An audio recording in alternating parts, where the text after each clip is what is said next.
क्या आपने कभी महसूस किया है कि सब कुछ होने के बावजूद दिल बेचैन है, सुकून नहीं मिलता? घर है, लोग हैं, पैसे हैं, लेकिन सुकून नहीं है। ऐसा क्यों होता है कि हम इतने बेरंग महसूस करते हैं? सच ये है, जब दिल मैला हो जाता है तो जिंदगी की हर चीज बेरंग लगने लगती है। असल मसला बाहर नहीं, अंदर है। आज की इस वीडियो में मैं आपको बताऊंगा दिल की सफाई का असल तरीका क्या है, कैसे हम अपनी रूह को साफ कर सकते हैं, कैसे इंसान अपने अंदर के गुस्से, नफरत, हसद और बोझ को निकाल सकता है और वो रूहानी सुकून हासिल कर सकता है। वीडियो को आखिर तक जरूर देखिए, क्योंकि आज का पैगाम शायद आपकी जिंदगी बदल दे और आपको नया रास्ता दिखाए। अस्सलाम वालेकुम दोस्तों, आप देख रहे हैं इल्म की मोती, इल्म के मोती, जहां हम जिंदगी को बेहतर बनाने वाले बातें करते हैं।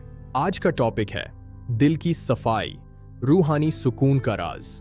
चलिए इस रूहानी सफार का आगाज करते हैं। दिल मैला कैसे होता है? इसके पीछे बहुत से असबाब हैं जिन्हें हम रोजमर्रा की जिंदगी में नजरअंदाज कर देते हैं। जब हम किसी से नफरत करते हैं या हसद करते हैं तो हमारे दिल पर एक स्याही छाने लगती है। जब हम माफ नहीं करते और गुनाह करते हुए भी कोई परवाह नहीं करते तो दिल सख्त होने लगता है। कुरान में अल्लाह ने फरमाया है कि कुछ लोगों के दिल पर मुहर लग जाती है क्योंकि वो बार बार गलती करते हैं। मतलब ये कि जब इंसान तौबा नहीं करता तो दिल सख्त हो जाता है और वो हक की समझ खो देता है। एक मिसाल समझिए, अगर आपका आईना रोज धूल में रहे और आप उसे साफ ना करें तो क्या होगा? एक दिन आप अपना चेहरा भी उसमें नहीं देख पाएंगे। दिल भी ऐसा ही है, इससे हमेशा सफाई चाहिए। जब तक हम अपने दिल को गुनाहों की धूल से साफ नहीं करेंगे, हमें कभी हकीकी सुकून नजर नहीं आएगा।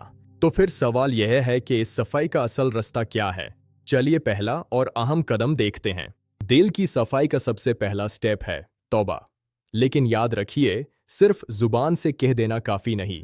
सच्ची तौबा के 3 अरकान हैं: गुनाह का सच्चा एहसास, दिल से शर्मिंदगी और उसे दोबारा ना करने का इरादा।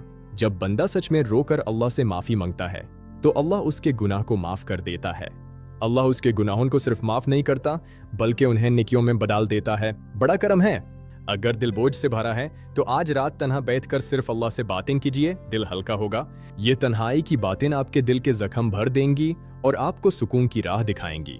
अब आते हैं दूसरे अहम कदम की तरफ, जो हमारे रवैयों से जुदा है। इसे समझना जरूरी है। दिल की गंदगी का बड़ा सबब किसी को माफ न कर पाना है। ये गुस्सा अंदर जहर बन जाता है। आपके दिल में अगर किसी के लिए गुस्सा है तो नुकसान उसका नहीं, सिर्फ आपका हो रहा है। माफ करना कमजोरी नहीं होती, माफ करना रूह की असल ताकत होती है। ये बड़े दिल का काम है। अगर अल्लाह हमें रोज हमारी गलतियों पर माफ करता है तो हम दूसरों को क्यों नहीं कर सकते? आज एक काम कीजिए, दिल में जिसका नाम आते ही तकलीफ होती है उसके लिए दिल से दुआ कीजिए। आप खुद महसूस करेंगे कि जैसे ही आप माफ करेंगे आपका अपना दिल आज़ाद और हल्का हो जाएगा। हसद दिल को अंदर से जला देता है। ये ऐसी आग है जो सिर्फ आपकी खुशियों को राख करती है। जब हम दूसरों की खुशी देखकर परेशान होते हैं तो हम अपनी बरकत खो देते हैं। याद रखिए, नसीब अलग है। अल्लाह का खजाना इतना बड़ा है कि वहां किसी चीज की कमी नहीं। अगर किसी को ज्यादा मिला है तो इसका मतलब ये नहीं कि आपके लिए कम है। बस दुआ कीजिए। जैसे लोहा जंग पकड़ लेता है वैसे ही दिल भी जंग पकड़ लेता है। इसकी पोलिश जिक्र है। रोज थोड़ा वक्त निकालिए। सुभान अल्लाह, अल्हम्दुलिल्लाह, अल्लाहु अकबर। सिर्फ 5 मिनट रोजाना काफी हैं। आप देखेंगे कि इन कलिमात से आपके दिल में एक अजीब सी रोशनी और ठंडक महसूस होगी। और शुक्र, रोज 3 ऐसी चीजें लिखिए जिनके लिए आप अल्लाह के शुक्रगुजार हैं। शुक्र बरकत है। शुक्र करने वाला इंसान कभी अंदर से खाली नहीं होता, वो हमेशा मुतमईन रहता है। शुक्र करने से न सिर्फ दिल साफ होता है बल्कि अल्लाह नेमतों में और इजाफा फरमा देता है।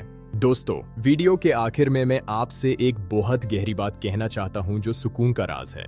सुकून पैसों में नहीं है, सुकून लोगों में नहीं है और नहीं स्टेटस में है। सुकून अंदर है।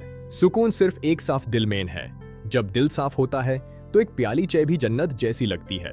छोटा सा घर भी महल लगता है अगर दिल साफ हो। तो सुकून के लिए अपने अंदर देखिए। अगर आज की वीडियो ने आपके दिल को छू लिया तो इसे शेयर करें और चैनल को सब्सक्राइब करें।